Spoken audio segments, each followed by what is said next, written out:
పరుగులెత్తడం ఎందుకు? పరుగులెత్తండి ముందుకు.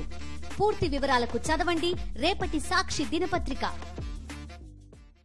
మాచర్ల వైఎస్ఆర్సీపీ మాజీ ఎమ్మెల్యే పిన్నెల్లి రామకృష్ణారెడ్డికి బెయిల్ మంజూరు చేసింది AP high court. Palvai gate Karampudi కేసులో బెయిల్ మంజూరు హైకోర్టుకు ధర్మాసనం చేసింది. దీనికి సంబంధించి కూడా మనం చూస్తున్నాం. వైఎస్ఆర్సీపీ మాజీ ఎమ్మెల్యే పిన్నెల్లి రామకృష్ణారెడ్డికి బెయిల్ మంజూరు చేసింది ఏపీ హైకోర్టు. 2 కేసుల్లో కూడా బెయిల్ మంజూరు చేసింది. అటు పాల్వాయి గేటు కారంపూడి కేసుల్లో పిన్నెల్లికి బెయిల్ మంజూరు చేసింది ఏపీ హైకోర్టు.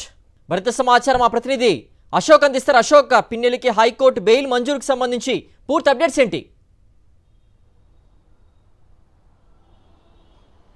మాచర్ల మాజీ ఎమ్మెల్యే పిన్నెల్లి రామకృష్ణారెడ్డికి కొద్దిసేపటి క్రితమే హైకోర్టు బెయిల్ మంజూరు చేసింది. అయితే పోలింగ్ డేట్ రోజు పాలవాయి గేట్లో ఒక సంఘటన జరిగింది. పాలవాయి గేట్లో పూర్తిగా ఆ బూత్లో క్యాప్చరింగ్ జరుగుతుంది, టీడీపీ రిగ్గింగ్ చేస్తున్నారు అన్న సమాచారం తెలుసుకున్న పిన్నెల్లి రామకృష్ణారెడ్డి అక్కడికి వెళ్ళారు. అక్కడికి వెళ్ళిన తర్వాత తెలుగుదేశం నాయకులు ఆయన్ని చుట్టుముట్టారు. ఆయన కాన్వాయ్ పైన రాళ్లు రువ్వారు, ఆయన పైన దాడి చేసే ప్రయత్నం చేశారు.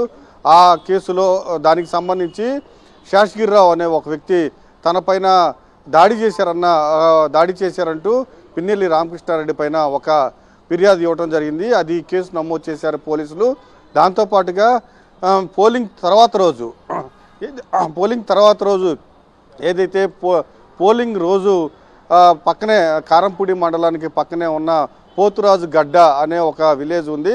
అక్కడ వైఎస్ఆర్ కాంగ్రెస్ పార్టీకి ఓటు వేయలేదని వైఎస్ఆర్ కాంగ్రెస్ పార్టీకి ఓటు వేశారు, తెలుగుదేశం పార్టీకి ఓటు వేయలేదంటూ తెలుగుదేశం నాయకులు అర్ధరాత్రి వైఎస్ఆర్ కాంగ్రెస్ పార్టీ కార్యకర్తల ఇళ్లపైన పడి వీరంగం సృష్టించారు, పూర్తిగా ధ్వంసం చేశారు. మరుసటి రోజు పిన్నెల్లి రామకృష్ణారెడ్డి వారిని పరామర్శించడానికి వెళ్తూ ఉండగా పోలీసులు కారంపూడిలో అడ్డుకున్నారు. అయితే అక్కడ కొంత ఘర్షణ జరిగింది. ఆ ప్రదేశంలో సిఐ లేరు, కానీ సిఐ పైన దాడి చేశారంటూ ఒక కేసు కూడా నమోదు చేయడం జరిగింది. ఈ 2 కేసుల్లో పిన్నెల్లి రామకృష్ణారెడ్డి పైన హత్యాయత్నం కేసులను నమోదు చేయడం జరిగింది.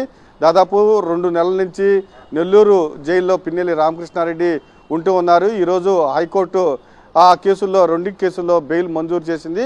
దానికి సంబంధించి కొన్ని షరతులు కూడా విధించింది. 50,000 2 పూచీకత్తులు సమర్పించాలి. దాంతోపాటుగా ప్రతి వారం ఛార్జ్షీట్ దాఖలు చేసే అంతవరకు ప్రతి వారం స్టేషన్కి వెళ్ళి సంతకం సైన్ చేయాలి. దాంతోపాటుగా పాస్పోర్ట్ సమర్పించాలి, దేశం విడిచి వెళ్ళకూడదు అన్న షరతులు విధించింది. అయితే ఖచ్చితంగా పిన్నెల్లి రామకృష్ణారెడ్డి తన పిటిషన్లో పేర్కొన్నారు. అలానే పిన్నెల్లి రామకృష్ణారెడ్డి తరపున న్యాయవాదులు కూడా రాజకీయ కక్షతోనే తనపైన కేసులు నమోదు చేశారు, ఇవంతా అక్రమ కేసులు బనాయించారు. కారంపూడి కేసులో అయితే అక్కడ సిఐ ఆ ప్రాంతంలోనే లేదు, కావాలని తనపైన కేసులు బనాయించారని కూడా కోర్టుకు చెప్పడం జరిగింది. ఆ పిటిషన్లు కూడా పేర్కోవడం జరిగింది. మొత్తం వాదనలు విన్న హైకోర్టు ఈరోజు పిన్నెల్లి రామకృష్ణారెడ్డికి బెయిల్ అయితే మంజూరు చేసింది. సిద్ధు.